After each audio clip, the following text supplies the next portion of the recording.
പാലക്കാടിന് സമാനമായി കടുത്ത പോരാട്ടം അരങ്ങേറിയ ചേലക്കരയിലെ ഉപതെരഞ്ഞെടുപ്പ് ഫലം എന്താകും എന്നറിയാനുള്ള ആകാംക്ഷയിലാണ് രാഷ്ട്രീയ കേരളം. വോട്ടെണ്ണാൻ മണിക്കൂറുകൾ മാത്രം ശേഷിക്കെ 28 വർഷമായി CPM-നൊപ്പം നിൽക്കുന്ന ചേലക്കര ഇത്തവണയും മാറി ചിന്തിക്കുമോ എന്നാണ് ഉറ്റുനോക്കുന്നത്. എന്നാൽ ലോക്സഭാ തെരഞ്ഞെടുപ്പിനേക്കാൾ പോളിംഗ് കൂടിയതും ലോക്സഭാ തിരഞ്ഞെടുപ്പിലെ മണ്ഡലത്തിലെ കണക്കുമെല്ലാം ഒരു അനിശ്ചിതത്വം സൃഷ്ടിക്കുന്നുണ്ട്. തികഞ്ഞ ജയപ്രതീക്ഷയിലാണ് LDF സ്ഥാനാർത്ഥി UR പ്രദീപ്. വലിയ ഭൂരിപക്ഷത്തിൽ തന്നെ വിജയിക്കും. വിവാദങ്ങളൊന്നും ചേലക്കരയിൽ വർക്കായില്ലെന്നാണ് UR പ്രദീപ് പറയുന്നത്. എന്നാൽ 9,000-ഓളം വരുന്ന പുതിയ വോട്ടർമാരിൽ 5,000-ഓളം ചേർത്തത് കോൺഗ്രസ് പ്രവർത്തകരാണ്. ഈ വോട്ടുകൾ തിരഞ്ഞെടുപ്പിന്റെ വിധി നിർണ്ണയിക്കുമെന്നാണ് UDF ക്യാമ്പ് പ്രതീക്ഷിക്കുന്നത്. ഭരണവിരുദ്ധ വികാരം ആഞ്ഞുവീശിയാൽ രമ്യ ഹരിദാസ് മണ്ഡലം തിരിച്ചുപിടിച്ച് നിയമസഭയിലെത്തും. അതേസമയം PV അൻവറിന്റെ DMK സ്ഥാനാർത്ഥി നേടുന്ന വോട്ടുകളും വോട്ടെടുപ്പ് ഫലത്തെ സ്വാധീനിക്കുമെന്നാണ് രാഷ്ട്രീയ നിരീക്ഷകർ പറയുന്നത്.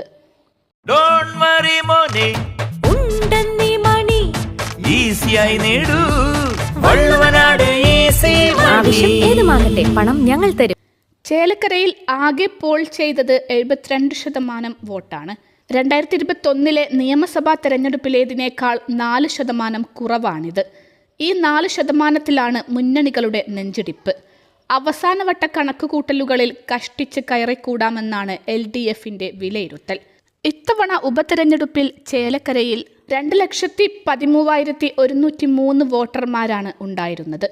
ഇതിൽ 1,55,075 പേർ വോട്ട് ചെയ്തു, അതായത് 72%.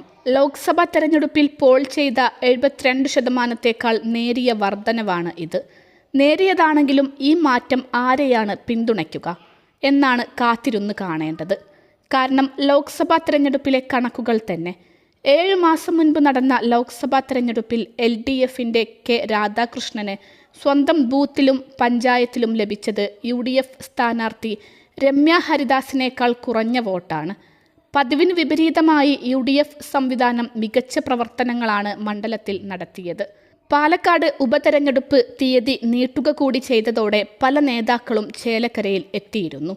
5,000 വോട്ടിനെങ്കിലും ചേലക്കരയിൽ UDF ജയിക്കും എന്നാണ് പ്രതിപക്ഷ നേതാവ് VD സതീശൻ പറയുന്നത്. വയനാടും പാലക്കാടും സിറ്റിംഗ് മണ്ഡലമായതിനാൽ തന്നെ ചേലക്കരയിലെ തിരഞ്ഞെടുപ്പ് വിജയമായിരിക്കും രാഷ്ട്രീയ വിജയമായി കണക്കാക്കാനാകുക. ചേലക്കര പിടിക്കാനായാൽ സംസ്ഥാന സർക്കാരിനെതിരായ വികാരമായും UDF-ന് ഇത് വിശേഷിപ്പിക്കാം. മറുവശത്ത് പോളിംഗ് കൂടിയത് തങ്ങൾക്ക് ഗുണകരമാകും എന്നാണ് BJP അവകാശപ്പെടുന്നത്. മണ്ഡലത്തിൽ പുതുതായി ചേർക്കപ്പെട്ട 10,000 വോട്ടുകളിൽ 7,000 വോട്ടുകളും തങ്ങൾക്ക് അനുകൂലമാകും എന്നാണ് BJP നേതാക്കൾ പറയുന്നത്. തൃശൂർ ലോക്സഭാ തിരഞ്ഞെടുപ്പിലെ സുരേഷ് ഗോപിയുടെ വിജയം ചേലക്കരയിലും പ്രതിഫലിക്കും എന്നാണ് BJP കണക്കുകൂട്ടൽ. എന്നാൽ ഇരു മുന്നണികളുടെയും അവകാശവാദങ്ങൾ വോട്ടെണ്ണൽ ദിനം മാത്രമേ കാണൂ എന്നാണ് ഇടത് ക്യാമ്പിന്റെ നിലപാട്. 1996 മുതൽ രാധാകൃഷ്ണന് വിജയം സമ്മാനിച്ചിട്ടുള്ള മണ്ഡലമാണ് ചേലക്കര.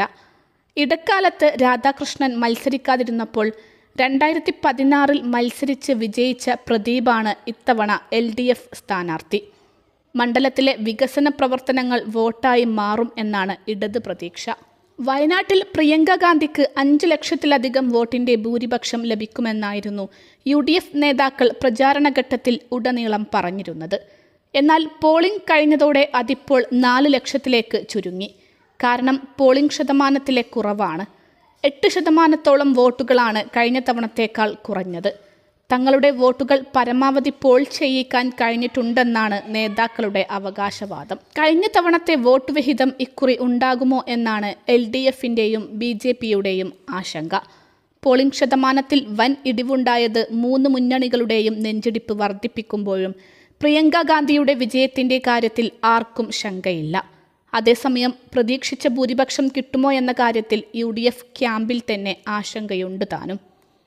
അൽസലാമ ഐ ഹോസ്പിറ്റൽ 21 ലക്ഷത്തോളം സന്തുഷ്ടരായ ഉപഭോക്താക്കളും 2 ലക്ഷത്തോളം തിമിര ശസ്ത്രക്രിയകളും പൂർത്തിയാക്കിയ മലബാറിലെ ഏക കണ്ണാശുപത്രി. ലോകോത്തര നിലവാരമുള്ള ചികിത്സാ സംവിധാനങ്ങൾ, എല്ലാ നേത്രരോഗ ചികിത്സാ സൗകര്യങ്ങളും വിദഗ്ധരായ ഡോക്ടർമാരുടെ മേൽനോട്ടത്തിൽ.